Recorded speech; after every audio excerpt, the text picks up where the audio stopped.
In the world of machine learning, geometrically elegant neural network architectures frequently project an illusion of high performance. The hazard begins with the design itself. A geometric or structural prior is, almost by construction, highly correlated with the specific data structure it was built to evaluate. When evaluated on perfectly matched synthetic data, like a cleanly defined hierarchical tree, these priors automatically generate impressive alignment scores and easily defeat naive baselines. Researchers measure in apparent improvement, but that gain is rarely driven by the network actually learning the intended routing. It is almost always an artifact of a denser mask coverage, or just a simple reliance on physical proximity, or a flaw in the evaluation metric. Accepting standard validation scores without rigorous structural controls leads the ML community to adopt evaluation artifacts under the guise of architectural breakthroughs. To strip away these confounding variables, we must force architectural claims through a rigorous, staged falsification protocol.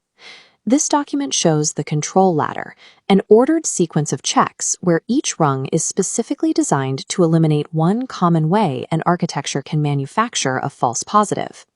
An architectural claim is only considered valid if it survives every applicable rung on this ladder. We will run two popular hypotheses through this protocol. The first is a claim of geometric routing, specifically focusing on hyperbolic attention masks. The second is a claim of learned content routing, focusing on SOL relationships based purely on node content. Both of these hypotheses will die on the latter. The true scientific contribution here is the falsification protocol itself. Our first hypothesis is ALUM, a hyperbolic cross-attention prior designed to separate ancestor-descendant routing in a radial channel from sibling routing in an annular channel. Under naive evaluation, ALUM looks highly successful. Its mask perfectly aligns with the data hierarchy and clearly beats a standard distance local baseline. We place this claim on rung 3, coverage matching, which requires equalizing the exact fraction of active connections between masks. Once we force the ALUM mask to operate under the identical edge budget, the picture changes entirely. The ALUM mask had simply utilized more active edges than the baseline. Once the budgets are matched, the apparent cross-union performance advantage vanishes. Further decomposition of the channels reveals that the radial channel, the one intended to map ancestry, was completely redundant. It was acting as nothing more than relabeled distance locality. Topological alignment tests are inherently confounded by mask density. Without enforcing strictly matched edge budgets, claims of structural learning are completely invalid. We escalate to rung 6, mask in the loss. True routing claims must be tested by forcing nodes to actually route information through the mask into a downstream prediction loss. Earlier alignment tests rely heavily on topology, but topological alignment does not inherently translate into active routing performance on a specific task. This chart shows the test accuracy deltas comparing the hyperbolic distance local mask against an independently fitted Euclidean mask under that downstream loss. Across every tested dimension, the deltas are negative. The hyperbolic mask failed to beat the Euclidean baseline. Proponents of hyperbolic models offer a final theoretical defense. Hyperbolic space theoretically possesses its strongest structural advantage at very low dimensions, such as dimension 2. This chart shows the results after utilizing a specialized GeoOpt Riemannian atom optimizer to achieve a guaranteed, healthy low-dimensional fit. This closes the optimizer failure argument. Despite achieving a mathematically pristine fit, the hyperbolic routing line remains flat, failing to surpass Euclidean routing. By explicitly separating the representation geometry from the routing geometry, the protocol proves the hyperbolic space was inert. The only mechanism doing the actual routing work was geometry-agnostic structured distance locality. We pivot to the second hypothesis.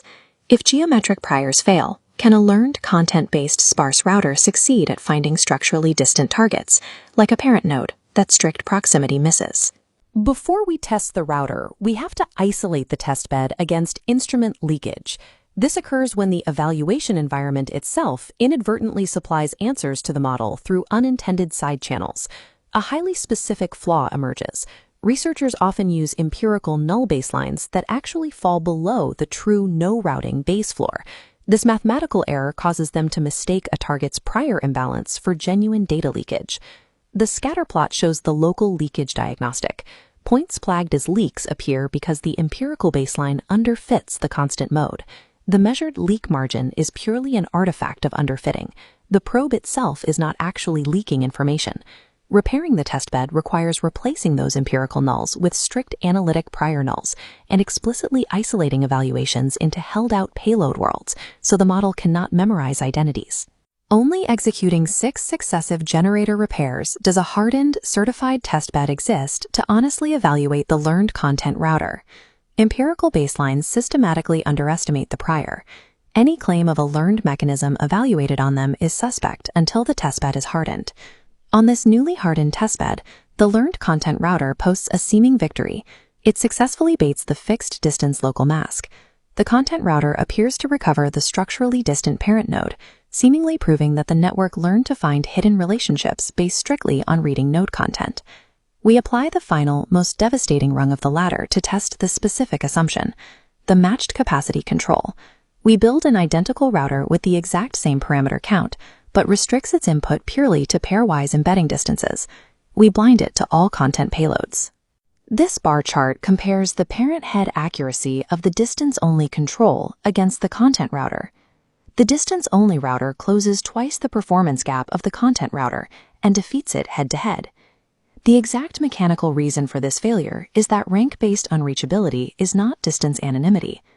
The parent node was hidden from strict nearest neighbor ranking, but it left a distinct geometric signature in the data that a flexible distance function could easily find. The model never discovered hidden content structure. It merely acted as a flexible distance heuristic. Without capacity controls, standard tests wildly misattribute network capabilities. Both the sophisticated geometric prior and the learned content router completely failed their rigorous closure tests on the control ladder. The core failure shared by all of these tested architectures was an inability to successfully solve the joint allocation problem. None could maintain connections to both local siblings and the distant parent under a strict budget. The architectural truth that survives the latter is highly constrained. Coverage-matched distance-local sparse routing remains both the absolute floor and the realistic ceiling. When researchers attempted to fix the learned router by adding a soft locality penalty, the network completely abandoned the distant parent node and simply reverted back to the distance local baseline. When complex routing architectures fail to generalize, they inevitably regress to simple structured locality. Proximity is the only truly robust inductive bias in these environments. The focus of this research shifts away from specific hierarchies and routing models. The enduring contribution is the protocol itself. We arrive at an immutable rule of attribution. If a paper claims a network exploits feature X, the researchers must run a matched capacity ablation that is completely blind to feature X. Common validation and peer review procedures are too weak to distinguish a genuine architectural breakthrough from an evaluation artifact. The machine learning community must adopt a falsifier-first culture. Build gating preflights and analytic nulls must serve as mandatory launch preconditions, not optional post-hoc checks. Progress in machine learning architectures cannot be measured by alignment scores on naive baselines. It can only be measured by what survives the unsparing gauntlet of a sequential falsification protocol.